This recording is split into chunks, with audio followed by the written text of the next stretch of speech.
UFC Rio de Janeiro Oliveira versus Gamrot took place last weekend, just a few days ago, 2 days ago. Oh, and I will be going over the card, give my thoughts and breakdown. Um, Let me fix something. There we go. So we'll start off with Luan Lacerda versus Simon Oliveira. I took Simon Oliveira, but that was a pretty bad pick, man, because Luan Lacerda, he dominated Simon Oliveira, man, with the grappling. You know, um, he submitted him as well. Submitted him around two. Beautiful. It was a beautiful submission too. Complete. I'm gonna fix my camera so you guys can see the method. There we go. Just complete domination by Luan Lacerda, and I took Simon Oliveira because not only does Simon have more submission wins, but he doesn't have any. He didn't have any submission losses, whereas Luan Lacerda I think has two submission losses or one. And I watched him fight, and I just thought that Simon Oliveira looked a bit better on the ground, but I guess not. Luan looked he looked bigger out there. He looked very strong, just dominating the grappling and got the submission. You know, that's all you can really say about it. Good outing for Luan Lacerda. Moving on to Julia Pastrelli versus Karolina Kowalkiewicz.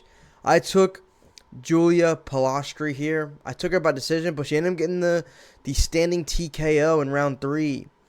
I was okay with the stoppage. Karolina Kowalkiewicz was just getting beat up, and she wasn't making any smart decisions. She didn't look like she was going to recover, and she was kind of just sitting there taking it. So no need for any unnecessary damage. Standing TKO, good stoppage. Julia Palastri gets the knockout, the TKO. It was a beautiful performance. She won both previous rounds as well, in my opinion. Just looked much better out there. Karolina was slow. Didn't really have any. It didn't look like she had a game plan at all. She just went out there to hope to win. That's what it looked like for Karolina Kowalkiewicz. Whereas Julia Palastri, the difference is she went out there. She looked like she had a game plan. She looked like she knew what she was. She knew what she wanted to do out there, and she went out there and executed it. So, not really much else to say about that. Really good performance by Julia Palastri, and we'll see what the future has for her. Moving on to Lucas Rocha versus Stuart Nickel. I took Stuart Nickel. It was a good pick, man, but I mean, he went out there and he gassed out after failing 2 takedowns, and he's completely gassed out. And Lucas Rocha, fair play to him. He just kept the. I keep yawning. He kept the takedowns coming. Kept the takedowns coming. And just he was able to get control on the ground when he had him. So Stewart, he had a more or two, I believe, but I believe Lucas Rocha also hurt him really bad on the feet too, right? If I'm not mistaken. Either way, really good performance by Lucas Rocha here. Stuart Nickel. Not UFC level, huh? Sad. Moving on to Bia Mesquita versus Irina Alekseeva. This was nasty. This was a dominant performance filled with tons of damage.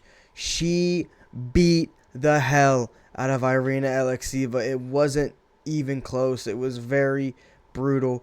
Bia Mesquita is already top 3 in this division with that performance because other women simply just don't perform like that. Bia Mesquita, I'm telling you, dude, she is a future champion in this division. There's no doubt in my mind. Because when you see a performance like that in the male division, you think, he's unranked. His opponent was unranked. He ain't going to be able to do that. But when it comes to women's MMA,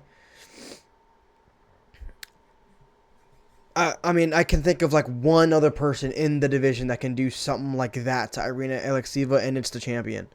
Women's MMA is, the bar is super low, and to even have a performance like that, I believe Bia Mesquita is already up there with some of the best in the division, future champion. So, yeah, that was very impressive. It was nasty. Lots of elbows, lots of ground and pound. She got the submission in round 2. So beautiful. I believe all her wins are by submission as well, right? You know. Moving on to Vitor Petrino versus Thomas Peterson. I thought Vitor was gonna go out there and absolutely smoke him in a round. Didn't happen.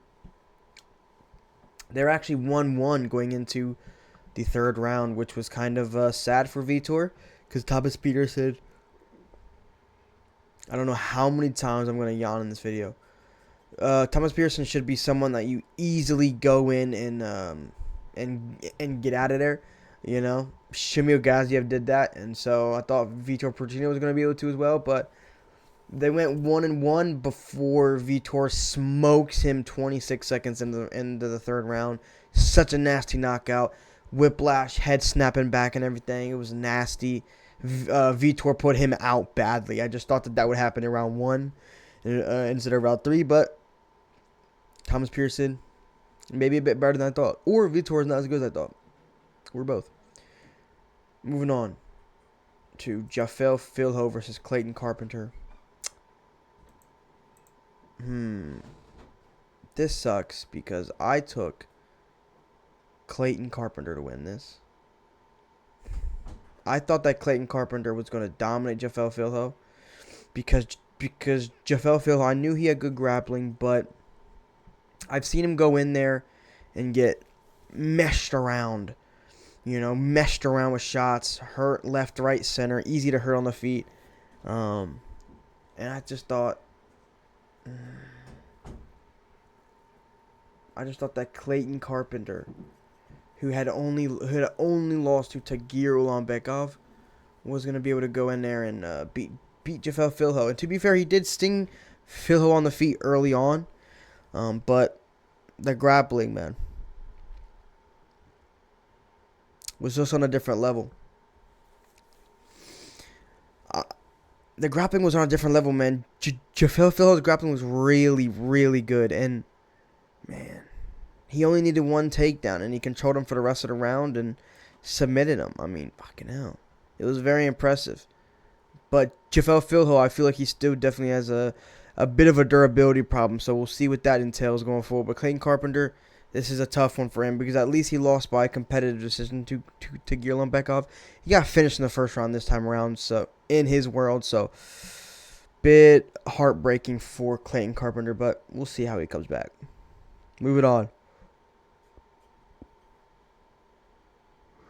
Michael Aswell Jr. versus Lucas Almeida. Lucas Almeida had a broken hand going into this. That is worth mentioning. But man, Clayton Carpenter, I think I'm getting a bit sick. But Michael Aswell Jr., nasty hands. He went out there, put mustard on Lucas Almeida immediately, knocked him out in just under 2 minutes. It was a beautiful. I think there was like it says 2 knockdowns, but there might have been 3. It was a beautiful performance. I wonder how it would have went if Lucas Almeida didn't have a broken hand, but maybe knocked out anyway, right? But yeah. And then I want to talk about the post-fight speech of Michael Aswell. Michael Aswell leaked Joshua Van versus Alejandro Pantoja for December 6th. I know, but by the time I'm recording this, Dana White has announced it, and I'm going to make a video after this on my YouTube Shorts about the new fight announcement, so go check that out. But yeah, he leaked that, so Dana White kind of had no choice but to come out and, but we got a few other fights, but I will talk about those. But Michael Aswell, amazing, beautiful knockout. Maybe he beats Balagioki in a rematch with a full can. Moving on to Ricardo Ramos versus Khan Ofli. I took Ricardo Ramos due to the experience. This is pissing me off, dude, because I haven't yawned once today, and I'm not even tired, but I get on and start recording. I think I've yawned, 5-6 times already in this video. I think it's just because of the intimacy between me and the camera or whatever. But yeah, I took Ricardo Ramos just because of the experience factor. I didn't think that Khan Ofli looked that good here recently, but he goes out there and he absolutely does wonders against Ricardo Ramos. He took that back.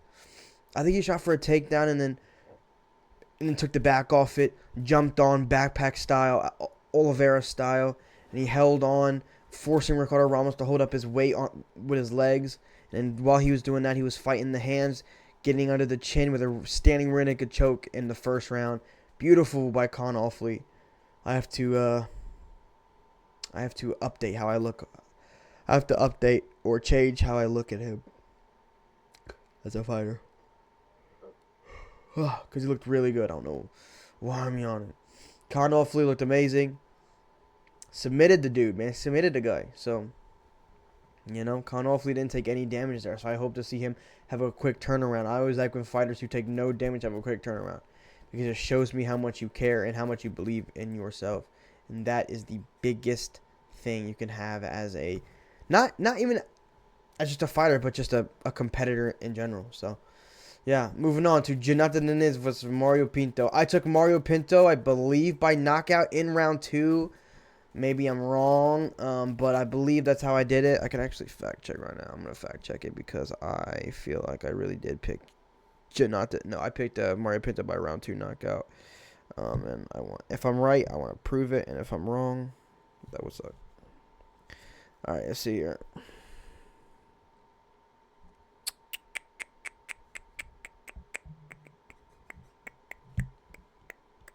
I did. Mario Pinto round 2 knockout. So that was definitely beautiful. And it was very dominant. I called this fight perfectly because I knew that Mario Pinto would use his grappling. A lot of people I saw when they were choosing this fight, they didn't mention grappling. They thought this would be a kickboxing match. I'm saying, bro, no way. No way. Mario Pinto can grapple if you've seen his fights. And you know that Jonathan Nunes cannot. And Mario Pinto is not a retarded fighter. And he will go out there and he will mix the martial arts. And he will grapple. And he did just that. And he got the knockout with the grappling. I believe it was a ground and pound TKO. Viciously knocked out Jonathan Nunes with ground and pound. Mario Pinto, even in his post-fight, he came up, talking about some, I don't speak no English. And then he breaks out the hard... a British accent, man. Crazy. I'm not British, so I don't know what area of the UK that was, but, British is British to me. So, moving on to Vicente Luque versus Joel Alvarez. I guess we can talk about the controversy, right? A lot of people think that Joel Alvarez should have gotten the first round knockout because he hit Luque with a legal strike and Luque crumbled to the ground, protesting an eye poke. Now, my stance is... while a TKO would have been okay, I guess. I don't know because I get it was a legal shot, but the way it looked to me is the thumb of Alvarez did touch the eye of Vicente Luque. And if Vicente Luque thinks that he got eye poked, he has the right to protest and kind of, and recover.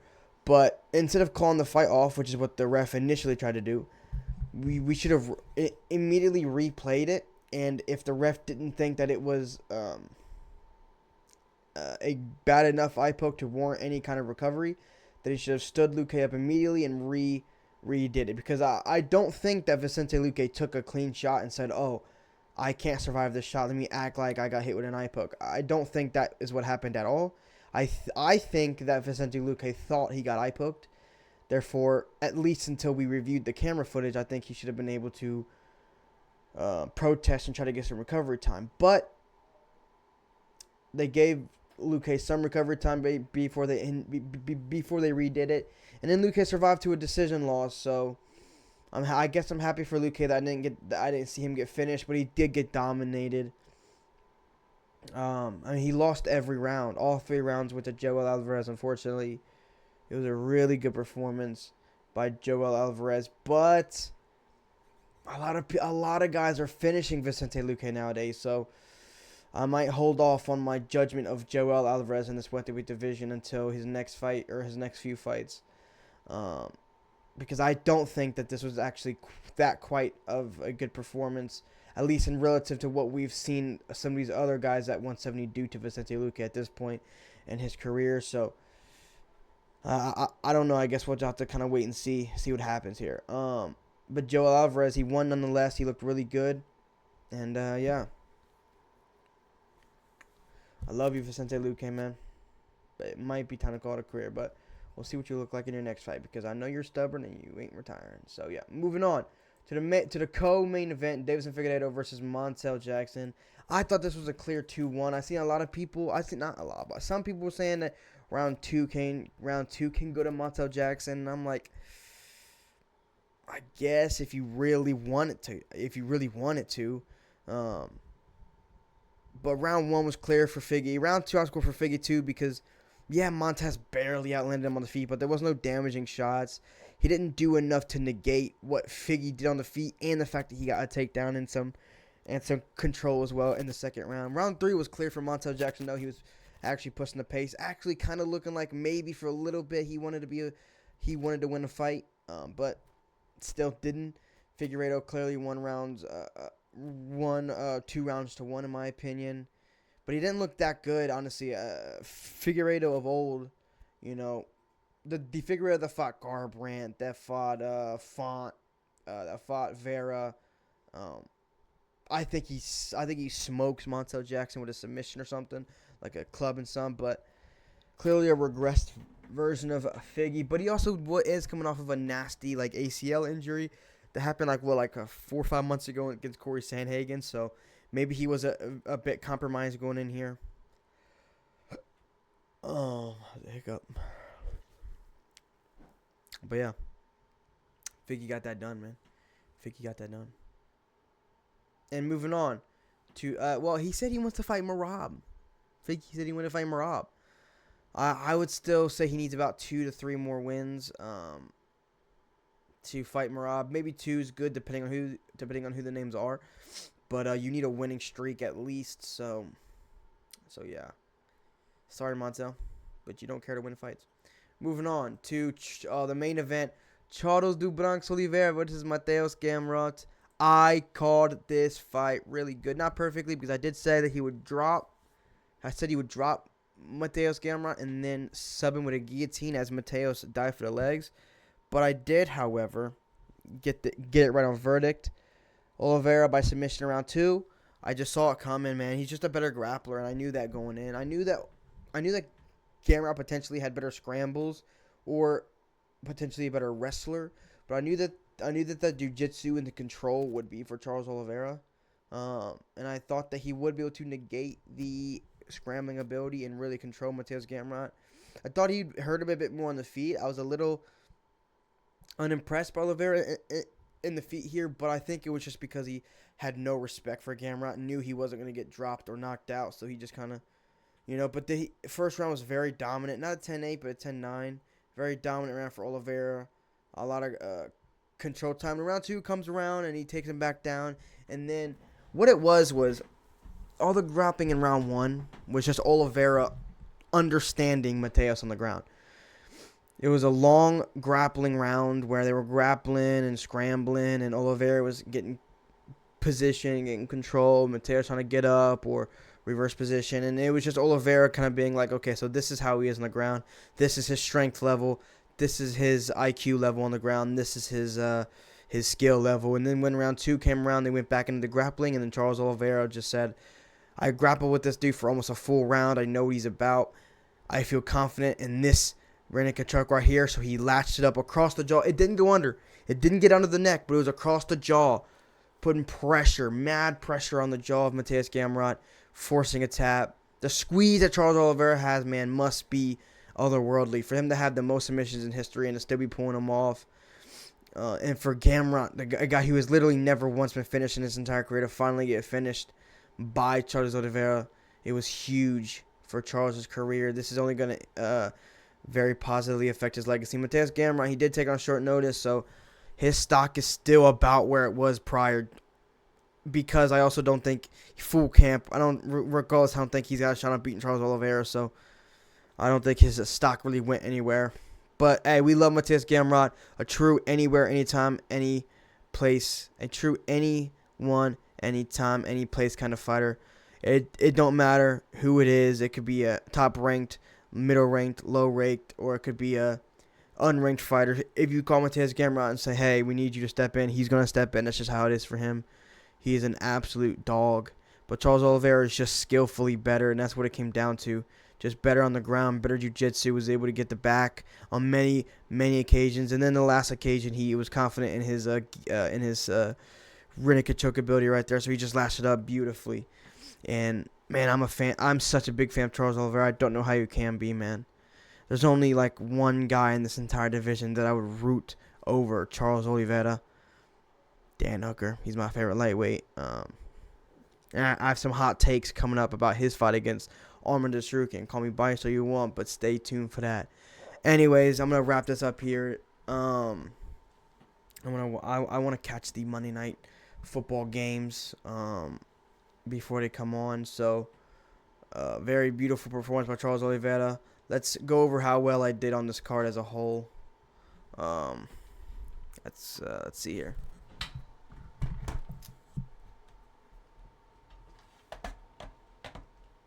So I got Oliveira wrong, Julia Palastri, Nicole, Bia Mesquita, Vitor, damn, okay, Jafel Filho, Lucas Almeida lost, Ricardo Ramos lost, but Pinto won, Alvarez won. So I went 7-5 on this card. 7-5 on this card. It's not the greatest, but it is a winning record. My brother's home, so I'll see you guys. I appreciate you guys stopping in, checking in with me, and yeah, I think I'm posting my UFC Vancouver RDR versus Allen predictions tomorrow or Wednesday at the latest. So yeah, thank you. Do Bronx.